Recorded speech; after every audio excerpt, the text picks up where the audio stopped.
හිටපු නීතිපති දප්පුල ද ලිවේරා 2021 මැයි 17 වන දින Newsfirst සුල්ෆික් ෆර්සාන් නැමැති මාධ්‍යවේදියා සමග කළ සාකච්ඡාවේදී කරන Former Attorney General Dappula de Oliveira on the 17th of May 2021, in an interview with Newsfirst, Zulfiq Farzan made a statement, and instead of making him a witness, they are trying to make him an accused and inconvenience him. It is clear that the police and security forces are doing so to cover up their inability to trace the real perpetrators.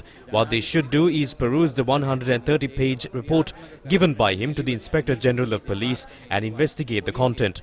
Certain individuals have been convicted by the Supreme Court, the Attorney General's Department. The police are lethargic in implementing the recommendations of the Presidential Commission. We are also disappointed about the government that follows the same lethargic process despite shedding crocodile tears. There is a disparity in what they say and what they do. We are concerned whether the present President and the Minister of Public Security stating that they are ready for an honest engagement with the Catholic Church was done to protect the double standards. The IMF gave a loan and not a gift. Crackers are lit for gifts. Furthermore, we cannot have any form of faith on the present leadership of this country that want a dictatorship and brushes away the mandate of the people. ජාතන්ත්‍රවාදී නිදහස හා මානව උත්තරීතරත්වයේ නසා දමා ඒකාධිපතිවාදයේ රජ කරවා ජනතා පරමාධිපත්‍යයට පයින් ගසන්නට පියවර ගන්නා අප රටේ අද පවතින නායකත්වයේ පිළිබඳව අපට විශ්වාසය තැබිය නොහැක.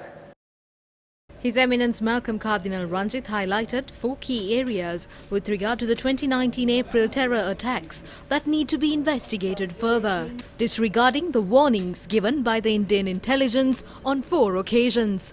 Expose the officer who forced ISIS to claim responsibility for the attack. Confirm and expose Abu Hind, a character revealed at the Presidential Commission. Expose 2 people identified as Abu and Rimzan.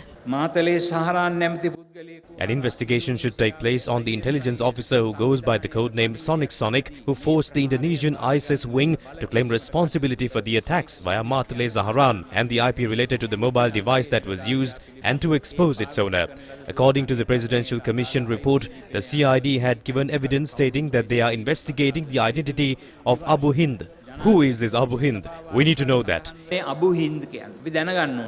His Eminence Malcolm Cardinal Ranjith expressed concern with regard to certain areas of investigation that arouse suspicion.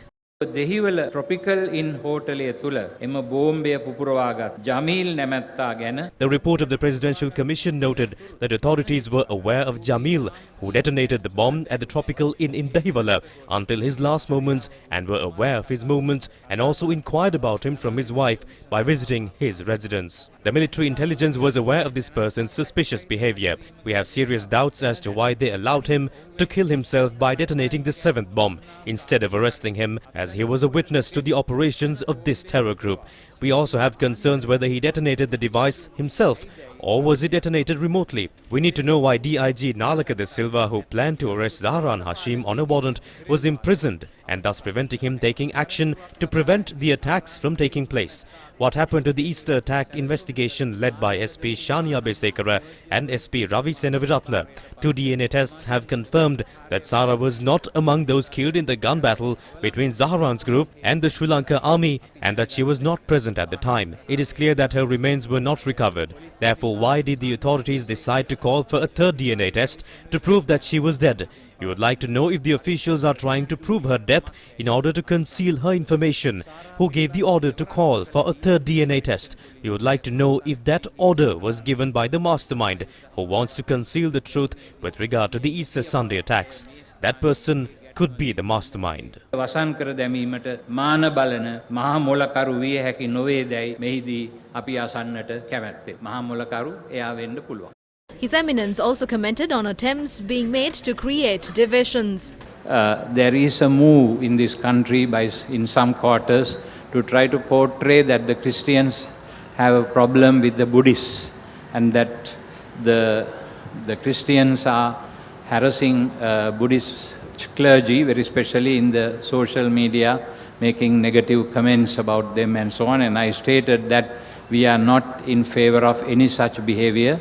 We have a very good opinion and relationship with our Buddhist brothers and sisters, that we appreciate that this country's culture is based on Buddhist principles and doctrine, even if we are Christians Hindus and Muslims, we live in this culture and we are shaped, our thought patterns are shaped by this culture. Even passively, we experience this. Therefore, we will never do anything to harm Buddhism. We should never take any steps to harm Buddhism, that we assure that we are brothers and sisters of all our brothers and sisters who are in the Buddhist faith as well as in the Islamic and in the Hindu traditions, that we are all one group of citizens of this country. Thank you. The Apostolic Nuncio to Sri Lanka, who attended this special service, announced a message from His Holiness the Pope. The commemoration ceremonies are definitely not to seek revenge, but to pray and seek justice for the innocent victims. At the same time, we recall that such contemptible acts go against the teachings of the four major religions practiced in this beautiful island, and which unreservedly condemned the act. I earnestly appeal that we continue to pray for the victims, the martyrs of the attacks, that they remain in the presence of God, as we renew our commitment to never let such atrocities happen again. I wish to conclude in the words of the 44th President of the United States of America, Mr. Barack Obama. He said, "No religion is responsible for terrorism. People are responsible for violence and terrorism."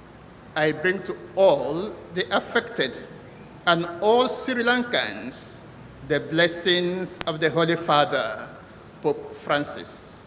Prior to the special service, the families of the victims of the Easter Sunday attacks prayed opposite the St. Anthony's Shrine in Kochikade. Candles were lit in memory of the lost souls.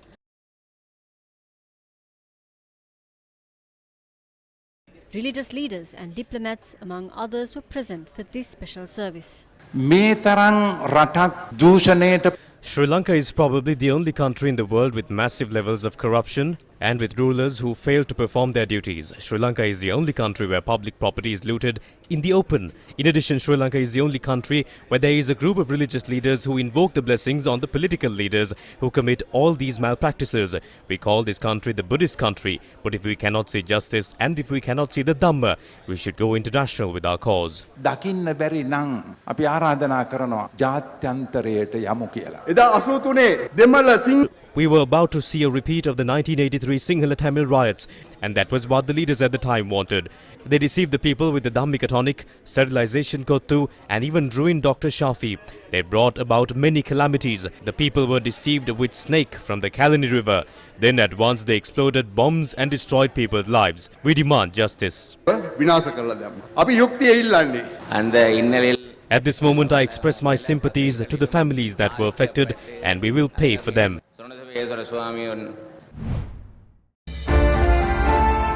The war for truth and justice for the victims of the 2019 Easter bombings that got underway on Thursday evening from St. Sebastian's Church, Katuapitiya, reached St. Anthony's Shrine in Kochikade at 8:40 a.m. on Friday.